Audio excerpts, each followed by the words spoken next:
Assalamualaikum warahmatullahi wabarakatuh. Anak-anak sekalian, jumpa lagi ya dengan mata pelajaran TIK. Masih dengan saya Ahmad Fauzi ya. Anak-anak, meskipun kita harus belajar seperti ini di masa pandemi COVID-19 ya, tapi kalian harus tetap semangat ya untuk selalu belajar meskipun harus melalui daring ya. Oke. Untuk kelas 9 ini anak-anak, kalian nanti akan mendapatkan materi tentang Microsoft Publisher ya. Jangan lewatkan ya, nanti selalu cermati materi-materi yang saya sampaikan. Oke? Ikuti terus pembelajaran TIK. Baiklah anak-anak, tema kita pada hari ini adalah tentang mengoperasikan Microsoft Publisher 2010. Jadi harapannya nanti kalian bisa mengoperasikan di materi ini, tidak hanya sekedar mengerti teori. Meskipun pembelajaran kita tidak harus bertatap muka, tapi kalian bisa mencari informasi-informasi di internet nantinya. Terus bagaimana kompetensi dasar pembelajaran kita nanti? Ya, kompetensi yang diharapkan itu yaitu mempraktekkan cara mengoperasikan Microsoft Publisher 2010. Jadi itu sudah menjadi acuan kompetensi kita ya. Kalian harus berusaha untuk bisa mengoperasikan. Kemudian untuk tujuan kita dalam pembelajaran ini, yang pertama yaitu kalian selaku siswa harus bisa mengoperasikan Microsoft Publisher. Dan yang kedua, kalian bisa menyelesaikan pekerjaan kantor dengan Microsoft Publisher. Apa sih pekerjaan-pekerjaan kantor? Ya banyak sekali ya, terutama yang berhubungan dengan Microsoft Publisher. Baik, kita menuju ke materi yaitu tentang Microsoft Publisher. Apa itu Microsoft Publisher? Nah, Microsoft Publisher adalah salah satu dari pemaketan Microsoft Office. Jadi ini salah satu produk dari Microsoft Office ya. Nah, yang dimana produk ini disebut dengan Microsoft Publisher, yang dirancang khusus untuk tujuan percetakan yang bersifat praktis. Jadi ini fungsinya itu untuk membuat hasil-hasil seperti yang dibuat di percetakan, seperti yang ada kalender, ada poster, ada banner dan banyak sekali. Nah, itu jadi Microsoft Publisher ini masih satu paket dengan Microsoft Office. Jadi kalau kalian install itu tidak perlu menginstal tersendiri, tapi itu sudah satu kesatuan dari Microsoft Office. Kemudian apa yang menjadi kelebihan dari Microsoft Publisher? Itu di dalam Microsoft Publisher ini banyak template-template yang siap digunakan. Jadi kita tidak perlu mendesain dari awal. Contohnya misalkan kita membuat sebuah banner, kita tidak perlu merancang, harus mencari gambar yang susah-susah, tapi dari template-template yang disediakan oleh Microsoft Publisher itu sudah disediakan template-nya, sehingga kita hanya mendesain atau menyempurnakan saja, karena semua background, tulisan itu sudah disediakan. Dan untuk apa saja publisher ini ya, hasil apa yang bisa didapatkan dari Microsoft Publisher?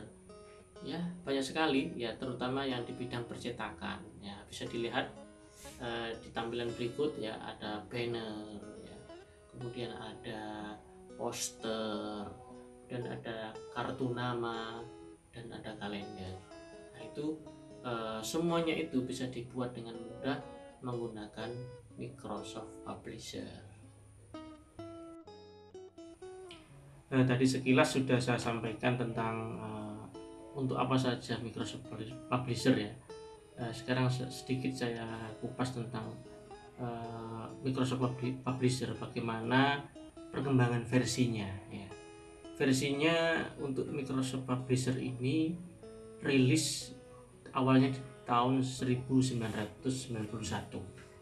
Jadi pertama kali Microsoft Publisher ini terbit itu pada tahun 1991. Memang lebih dulu Microsoft Office.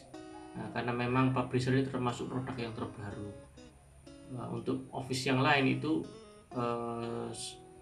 sebelum tahun itu ya, mungkin tahun 85-an atau tahun sekitar hampir tahun 90 lah.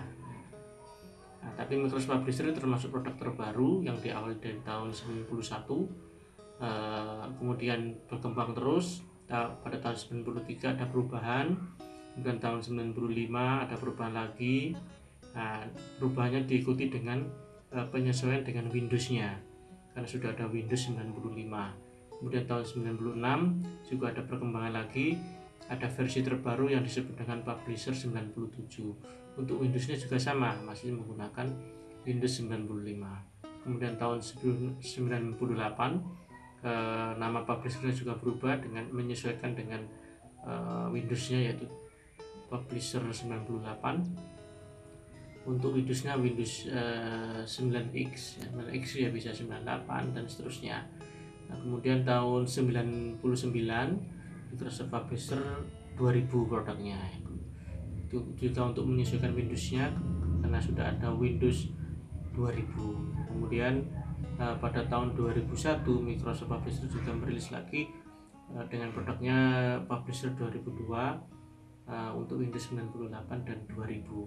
Dan tahun 2003 disebut dengan masuk ke dalam lingkungannya Office ya, disebut dengan Microsoft Office Publisher 2003. Itu sudah untuk Windows terbaru, untuk Windows 2000 dan Windows XP, Windows Vista dan sebagainya. Kemudian pada tahun 2007 itu Microsoft Office Publisher 2007 juga sama untuk Windows-nya, untuk Windows XP, Windows Vista dan sebagainya.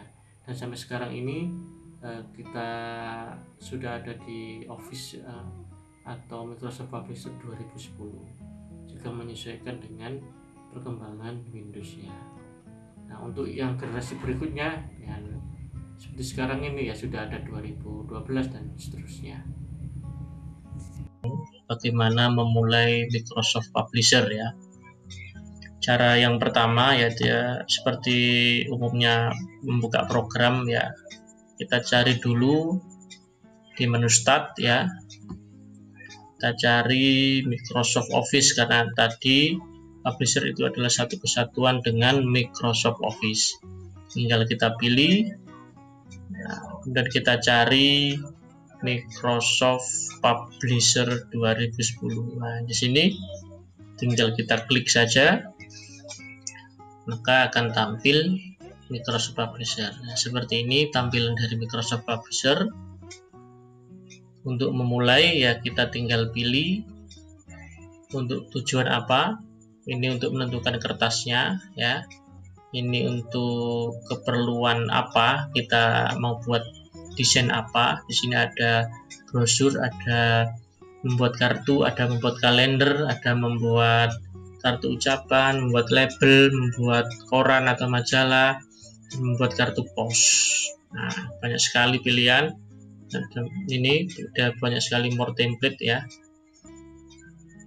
Untuk menu-menu juga disediakan ada file, home, insert, design, mailing, review, dan view. Nah, semua nanti akan kita bahas di segmen berikutnya tentang bagaimana menggunakan atau mempraktekkan Microsoft Publisher.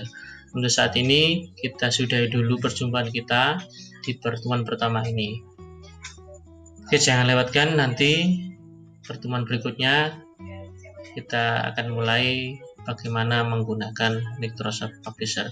Dan mungkin ini juga menjadi tugas anak-anak untuk mencari tahu fungsi dari menu-menu yang ada di Microsoft Publisher agar di pertemuan berikutnya kalian sudah lebih mudah mengerti setiap menu dan fungsi-fungsinya. Baiklah, demikian dulu kita akhiri perjumpaan kita di pertemuan pertama ini. Kita jumpa lagi di pertemuan berikutnya. Demikian. Oke, baiklah anak-anak, saya kira untuk pertemuan pertama ini kita sudah dulu sampai di sini ya. Dan diingat-ingat ya, tadi kalian sudah mengerti apa fungsi dari Microsoft Publisher sampai dengan bagaimana memulainya. Nah, untuk selanjutnya ikuti di pembelajaran berikutnya di part yang kedua ya. Oke, jangan lupa tetap belajar dan selalu mengikuti protokol COVID. Terima kasih. Assalamualaikum warahmatullahi wabarakatuh.